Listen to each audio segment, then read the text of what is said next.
আসসালামু আলাইকুম রহমতুল্লাহি ওয়া বারাকাতুহু। প্রিয় প্রফেশনাল বন্ধুরা, আমরা আজকে পড়ব হচ্ছে শব্দ ও তরঙ্গ। হ্যাঁ, শব্দ ও তরঙ্গ এই অধ্যায়টা হচ্ছে আমাদের নবম শ্রেণীর কারিগরি শিক্ষার বোর্ডের ফাইনাল পরীক্ষার জন্য খুবই ইম্পর্টেন্ট। কারণ হচ্ছে আমরা এখান থেকে দুইটা প্রশ্ন থাকবে, আমাদের দেওয়া থাকবে দুইটা প্রশ্ন। এখান থেকে যে কোনো একটার উত্তর দিতে হবে আমাদের থেকে। হ্যাঁ, তো আমাদের মান বন্টনটা নিয়ে আমরা আগে একটু কথা বলি। এই মান বন্টন এখানে যেটা 5 আছে ওটা হচ্ছে জ্ঞানমূলক, মানে হচ্ছে এক কথায় দিতে হবে। এরপর হচ্ছে অনুধাবন, অনুধাবন হচ্ছে 1, আর প্রয়োগ, প্রয়োগ হচ্ছে প্রয়োগের জন্য 1.5 করে পাবো, আর উচ্চতর দক্ষতা হচ্ছে 2। এগুলো সব ক্যালকুলেশন করলে এটা পুরাটা হচ্ছে 5। হ্যাঁ, এখন হচ্ছে আমরা শব্দ তরঙ্গের হচ্ছে প্রথম যে জিনিসটা সেটা হচ্ছে আমাদের জানতে হবে, সেটা হচ্ছে তরঙ্গ। তরঙ্গ জিনিসটা কি? তরঙ্গ জিনিসটা আমরা যদি এখান থেকে একটু করে পড়ি, এখানে আমি তোমাদের জন্য এটা লিখে রাখছি। অর্থাৎ যে পর্যাবৃত্ত আন্দোলন কোনো জড় মাধ্যমের এক স্থান থেকে অন্য স্থানে শক্তি সঞ্চারিত করে, মানে পর্যাবৃত্ত আন্দোলনটা একটা জড়, এগুলো হচ্ছে জড় মাধ্যম, মাধ্যমের উপর কিন্তু নির্ভর করে, ওই মাধ্যমটার উপর। এগুলো এক স্থান থেকে অন্য স্থান, মানে এক জায়গা থেকে অন্য জায়গায় যাবে, এগুলা শক্তি কি করবে? সঞ্চারিত করবে, মানে শক্তি নিয়ে নিয়ে যাবে এখান থেকে। কিন্তু মাধ্যমের কণাগুলার কিন্তু স্থায়ী স্থানান্তর হয় না, মানে মাধ্যমের কণা এগুলো হচ্ছে আপ ডাউন করে।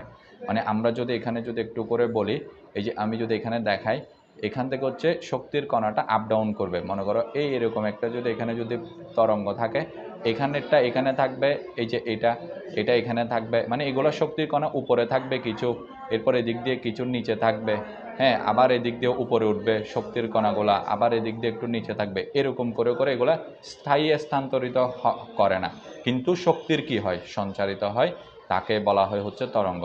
এই তরঙ্গ সংখ্যাটা আমাদের হচ্ছে ওই যে 0.5 জ্ঞানমূলকের জন্য আসতে পারে, এটা লিখে দিলে আমরা 0.5 পাই যাব। এবার দেখো তরঙ্গের প্রকারভেদ। তরঙ্গ হচ্ছে দুই ভাগে, মানে দুই প্রকার। এগুলো হচ্ছে দুই প্রকার, যে একটা হচ্ছে আর তরঙ্গ বা অনুপস্থ তরঙ্গ, আরেকটা হচ্ছে লম্বিক তরঙ্গ বা অনুদৈর্ঘ্য তরঙ্গ। আচ্ছা, তরঙ্গ যে আমরা পড়লাম একটু আগে দুই প্রকার, ওই যে ওই দুই প্রকারের মধ্যে যেটা আছে প্রথমটা, সেটা হচ্ছে আর তরঙ্গ বা অনুপস্থ তরঙ্গ। এখানে দেখো এটার প্রথমে সংজ্ঞাটা আমাদের লাগবে। দেখো একটা মাধ্যম, মাধ্যমের কণাগুলা তরঙ্গ গতির অভিমুখে। আচ্ছা, মাধ্যমটা যেহেতু বারবার আসছে আমি একটু বলে নিই। মাধ্যম, মাধ্যম হচ্ছে আমরা তরঙ্গের ক্ষেত্রে আমরা আমরা এখানে কয়েকটা মাধ্যম পাবো। হ্যাঁ, ওই মাধ্যমগুলো হচ্ছে, একটা হচ্ছে আমাদের বায়বীয় মাধ্যম, আরেকটা হচ্ছে একটা হচ্ছে বায়বীয় অর্থাৎ বায়ু মাধ্যম একটা, আর আর আর আরেক আর আরেক একটা বায়ু মাধ্যম, আর আরেকটা হচ্ছে তরল মাধ্যম। তরল মানে হচ্ছে ওই যে পানির ভিতরে যদি আমরা করি, আর আরেকটা হচ্ছে কঠিন মাধ্যম। ঠিক আছে, এই তিনটা মাধ্যম এগুলা। এই মাধ্যমের দেখো মাধ্যমের কণাগুলার হচ্ছে তরঙ্গ, এই যে যেখানে তরঙ্গ আছে, তরঙ্গ গতির, গতি মানে যখন এটা চলাচল করবে অভিমুখে, মানে সামনাসামনি। একটা হচ্ছে অভিমুখ, অভিমুখ মানে হচ্ছে সামনাসামনি। এটা সমকোণ, সমকোণ মানে আমরা সবাই জানি সমকোণ মানে কত ডিগ্রি? 90 ডিগ্রি। ঠিক আছে, সমকোণ মানে হচ্ছে 90 ডিগ্রি। 90 ডিগ্রি ভাবে কম্পিত হইতে থাকবে, তখন তাকে সেই তরঙ্গকে আর তরঙ্গ বা অনুপস্থ।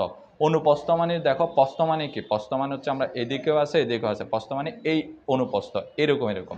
যেমন দেখি এটার ক্ষেত্রে যদি দেখায়, এই যে এটা এটা হচ্ছে অনুপস্থ। দেখো এটা কিন্তু পস্থ বরাবর কিন্তু কি হচ্ছে, ওই যে পস্থ বরাবর, দৈর্ঘ্য বরাবর কিন্তু বাড়তেছে না, এটা কিন্তু পস্থ বরাবর আগাচ্ছে। এই যে আমি এখানে যেগুলো মার্ক করে দিচ্ছি এটা। আচ্ছা, আমরা এখানে তো মার্ক করে রাখছিলাম তাই না? এবার দেখো এখানে কয়েকটা জিনিস হচ্ছে, একটা হচ্ছে দেখো সমকোণ কেন বলা হয়েছে অভিমুখ। অভিমুখ মানে এটা সামনের দিকে আগাচ্ছে না, এই তরঙ্গটা আস্তে আস্তে আস্তে আস্তে আস্তে আস্তে এদিক দিয়ে যাইতে যাইতে যাইতে যাইতে এটা সামনের দিকে আগাচ্ছে। তো সামনের দিকে যে দেখো এগুলার সাথে দেখো, এগুলা যখন এটা লম্ব বরাবর আছে, মানে এটা হচ্ছে 90 ডিগ্রি, এগুলো সব হচ্ছে 90 ডিগ্রি।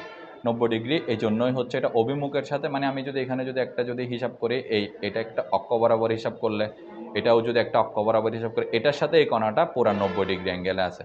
ঠিক আছে, এটাই এই জন্যই এটাকে বলা হয় হচ্ছে সমকোণে যাচ্ছে। আর এটার বিভিন্ন উদাহরণ আছে। একটা হচ্ছে দেখো আলোক তরঙ্গ, তারপর হচ্ছে পানি তরঙ্গ, মানে পানির মধ্যে এই পানি তরঙ্গটা আমরা সবাই দেখতে পারি কেমনে, ওই যে পুকুরে একটা ঢিল মারলে যে তরঙ্গটা দেখা যায়, পানির একটা কি ওয়েভ যেটা দেখা যায়, এটা হচ্ছে পানি তরঙ্গ। এরপর এক্সরে, এরপরে টানা তার। টানা তার মানে হচ্ছে একটা তারকে তুমি টেনে ধরে এটার মধ্যে জাস্ট একটু নাড়াচাড়া করলেই হচ্ছে কি যে তরঙ্গটা আসে, ওটাই হচ্ছে টানা তারের তরঙ্গ। আচ্ছা, এরপরে ২ নাম্বার হচ্ছে লম্বিক তরঙ্গ। লম্বিক মানে তো বুঝতেছো, বা অনুদৈর্ঘ্য মানে লম্বা বরাবর।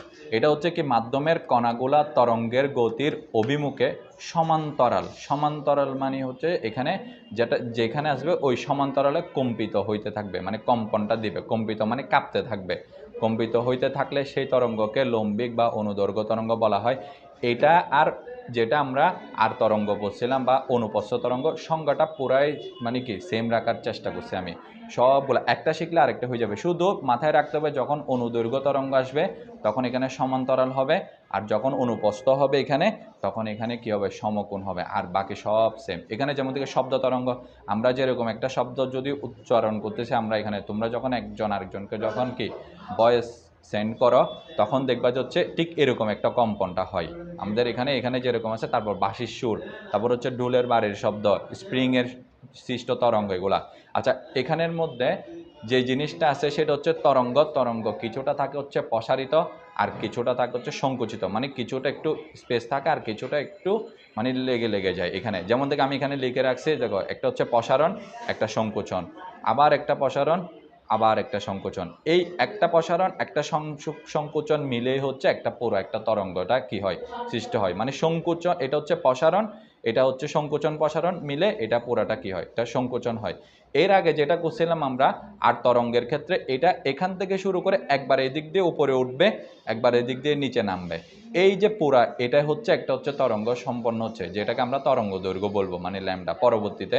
আর এটা আর এখানে একটা সংকোচন, একটা প্রসারণ থাকবে, একটা সংকোচন থাকবে, তাহলে এটা একটা তরঙ্গ দৈর্ঘ্য সৃষ্টি হবে। একটা প্রসারণ থাকবে, একটা সংকোচন থাকবে, এটা এখানে তরঙ্গ দৈর্ঘ্য। এখন দেখো তরঙ্গের বিভিন্ন রাশিসমূহ। তরঙ্গের বিভিন্ন রাশিসমূহ মানে হচ্ছে এখানে আমরা কিছু কিছু ওই যেটা আমরা বললাম অনুধাবন আর হচ্ছে জ্ঞানমূলকের প্রশ্নচন্না থাকে, আর এগুলা পরবর্তীতে আমরা সিকিউ করার সময় আমাদের কিছু জিনিস এখানে দেখতে হয়। ওইটার জন্য আমরা সংজ্ঞাগুলো এই 4টা সংজ্ঞা শিখে নিলে আমাদের কাজ হয়ে যাবে। একটা হচ্ছে পর্যায়কাল। পর্যায়কাল মানে হচ্ছে কোনো একটি কম্পমান বস্তু, কম্পমান মানে হচ্ছে কম্পন হইলে কিন্তু তরঙ্গটা সৃষ্টি হবে, নাইলে হবে না। একটি পূর্ণ কম্পন সম্পন্ন করতে যে সময় নেয় তাকে দোলনকাল বা পর্যায়কাল বলা হয়। একে টি দ্বারা প্রকাশ করতে হয়। তুমি চাইলে সংজ্ঞাটা ভুলে যেতে পারো, কিন্তু তুমি এই জিনিসটা বলতে পারবা না হচ্ছে এটা হচ্ছে টি দিয়ে প্রকাশ করতে হয়। পর্যায়কাল মানে হচ্ছে টি, বড় হাতের টি, ছোট হাতের টি না। ছোট হাতের টি মানে হচ্ছে সময়। এগুলা ফিজিক্সের হচ্ছে মাথায় রাখতে হয়। যেমন এটা সময়, এটা পর্যায়কাল হচ্ছে বড় হাতের টি। তাইলে যেটা বললাম তুমি এটা যদি মনে রাখতে পারো, আর দোলনকাল যে কথা, পর্যায়কালও সেম কথা। এখানে এই যে টিটা কিন্তু মাথায় রাখতে হবে তোমার, কারণ হচ্ছে কি টি যে পর্যায়কাল এটা ভুলে গেলে কিন্তু তোমার পাপ হবে, কিন্তু এটা তুমি না বললে মানে ভুলে গেলেও চলবে সংজ্ঞাটা।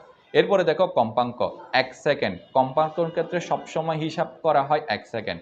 1 সেকেন্ডে যতগুলো পূর্ণকম্পন সম্পন্ন হয় তাকে কম্পাঙ্ক বলে। একে এফ দ্বারা প্রকাশ করা হয়। এটার একক হচ্ছে হার্জ।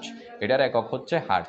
যদি কখনো মানে 1 সেকেন্ডটা কেন বলা হয়, মনে করো একটা কম্পন 1 সেকেন্ডে মনে করো 2টা শব্দ উৎপন্ন করতে পারে। কয়টা? 2টা শব্দ উৎপন্ন করে। এখন আমাকে যদি এরকম বলা হয় 5 সেকেন্ডে 10টা শব্দ উৎপন্ন করা, এটা যেরকম একই কথা, 1 সেকেন্ডে 2টা করা যে কথা, 5 সেকেন্ডে হচ্ছে 10টা শব্দ উৎপন্ন করাও সেম কথা। এটা হচ্ছে কম্পাঙ্ক, ঠিক আছে? এটাকে এফ দ্বারা প্রকাশ করতে হয়। এরপর হচ্ছে তরঙ্গ দৈর্ঘ্য মানে হচ্ছে তরঙ্গ সৃষ্টিকারী। তরঙ্গ দৈর্ঘ্যের জন্য তরঙ্গটা সৃষ্টি হইতে হবে। তরঙ্গ সৃষ্টিকারী একটি কোনো কম্পনশীল কণার একটি পূর্ণ কম্পন সম্পন্ন করতে যে সময় বা এখানে যে সময়টা লাগবে, এই সময় মানে হচ্ছে ছোট হাতের টি, বড় হাতেরটা হচ্ছে পর্যায়কাল লাগে ওই সময়ে যে দূরত্ব অতিক্রম করে। দূরত্ব মানে হচ্ছে উপথ, একটা সময় যত যাবে তখন দূরত্বটা